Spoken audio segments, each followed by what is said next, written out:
give you 6 key basic words in order to remember them. If you remember these, you remember Greece, and of course Athens. So one is theater. It's a child of this city, 6th century before Christ. It was born in the southern slopes of the Acropolis, the rock that is in the center of the city. The second key word is sports. Sports is a child of Greece, 8th century before Christ, not a child of Athens. We're going to talk about sports. We're going to see the stadium of the 4th century before Christ, this city. Then you have classical architecture. You are all familiar with what is classical architecture. Our parliaments, our museums, our universities all use this strange architecture with the columns. These are replicas of the ancient Greek buildings. Then you have science and philosophy. Both of these ideas gathered tremendous momentum here in this city in 6th and 5th centuries before Christ. And above all, you have democracy. The idea that was born here in 6th century before Christ, in the northern slopes of the Acropolis and the Agora, which is the political epicenter of ancient Athens. Athens was chosen as the capital for obvious reasons, the ruins. Ruins, these monuments, which you can see all around the city, form the basis of the propaganda and of the ideology of the contemporary Greek state. Monuments come from the word memory. So the ancient Greeks were now the paradigm, the prototype. The 19th century Greeks wanted to base all their ideology in antiquity. They wanted to remember these glorious days, and that's why this destroyed city, because of the wars with the Turks, is now reconstructed in the famous neoclassical style, the style that imitates the buildings of the ancient Greece. We are sitting now outside a neoclassical building of the 19th century, 1860s, 1870s, some 40 years after the declaration of Athens as a new Greek capital. And this building was the parliament, the first parliament of the Greeks. His name was Theodore, and actually is pointing towards where Istanbul is today. You know that all these nations in 19th and 20th century started to form big ideas of themselves. There was an era of nationalisms.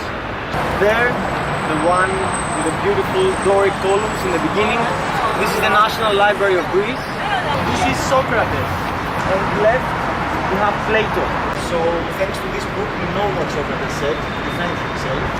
And he says that my fellow Athenians are too old to change who I am. Don't expect me to change.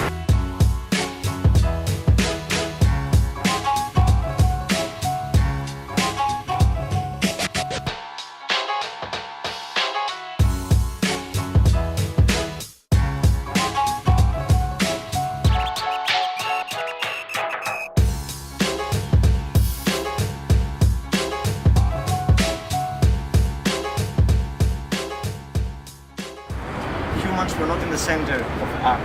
Athenians put us in the center of art. And there is a very powerful symbolism in the human form of the Athenian art. You will see that all the statues have bigger heads, broader chests, and smaller genitals. It doesn't mean that the ancient Greeks or Athenians had it smaller. It is a philosophical and aesthetical approach. The head for an ancient Athenian, and especially for Plato and Socrates, was the seat of reason, logos. We say logic in English. We say someone is a biologist. Bio in Greek means life, and logos means wisdom or reason, the one who is wise for life, biologist. So this is the area of logos. This part is the area of ethos. Ethos for the Greeks is morality and virtue. This is the area of pathos. Pathos means addiction and instinct for the ancient Greeks. Addiction and instinct. And the scientists, especially philosophers like Plato and Socrates, hated these two. They hated pathos. That's why they forced the brain and the heart to shrink this area. From pathos we have pathology. We say someone is a psychopath. We say he is pathetic. All these words come from pathos.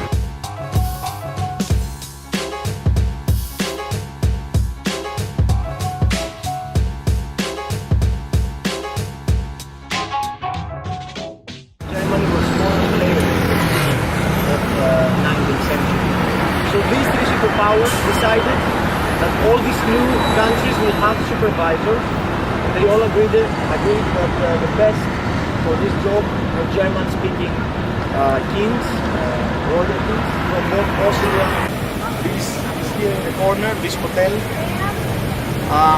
2009, 10, 11, 12, you have seen all this.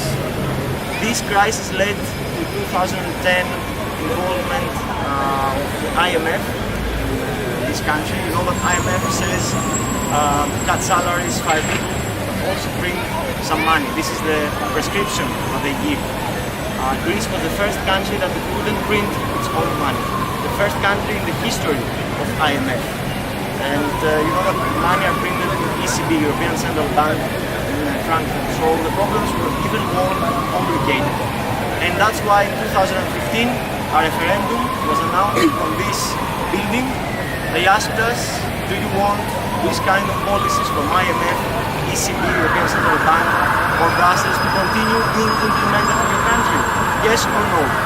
From the day that this referendum was announced, banks were shut down, there were problems with the salaries and the pensions, there was a havoc in the country, lots of blackmail, but Greeks decided to say no. 62% of the Greeks said no more of these kind of policies on our country. They didn't know where they were going, uncharted waters. They wanted to exit the currency, not the federation, but very quickly they learned that this was not possible.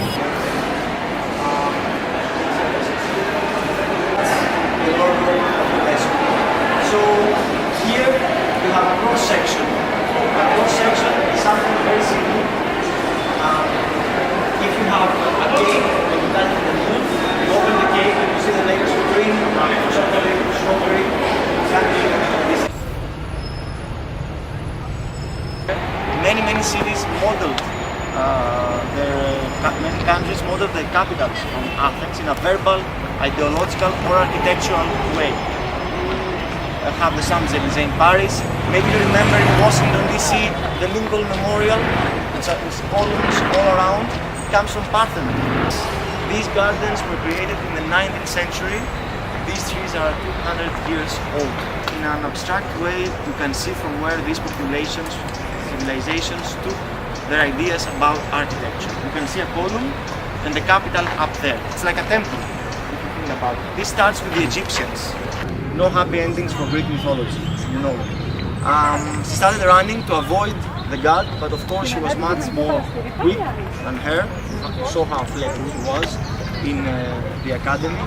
And when Apollo was ready to touch her and grab her, to rape her, she prayed to Mother Earth. Mother Earth is a deity before the 12 gods. Her name was Gaia or Gea or Gea. It's many forms, and she represents fertility, the earth. It's a very powerful deity. From her we have geothermal, geology, geometry, all these words come from her.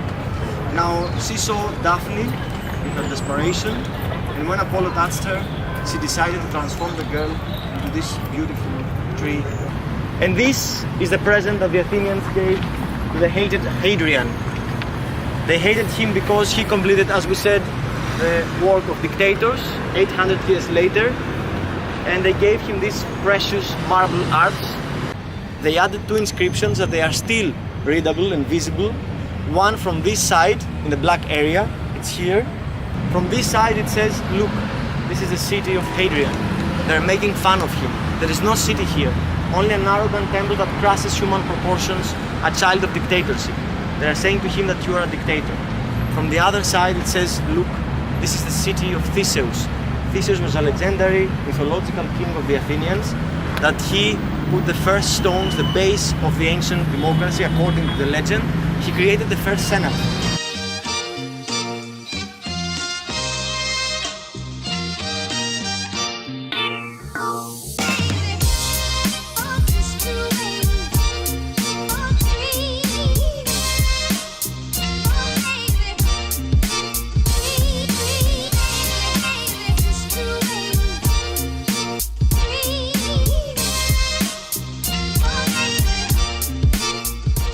Monks have to live like that, according to these three basic vows. celebrity, poverty and obedience to the abbot. Monks are allowed to have only 2 meals every day, and these meals they can be eaten only at the dining room of the monastery. For a monk it's forbidden to eat individually, because for monks even the prayer in the dining room of the monastery, it is part of the spiritual life of the monastery, because during the meal one of the monks he is reading prayers or he is reading the biography of the saint of the day. So the mind of the monks always remains preserved to the prayer.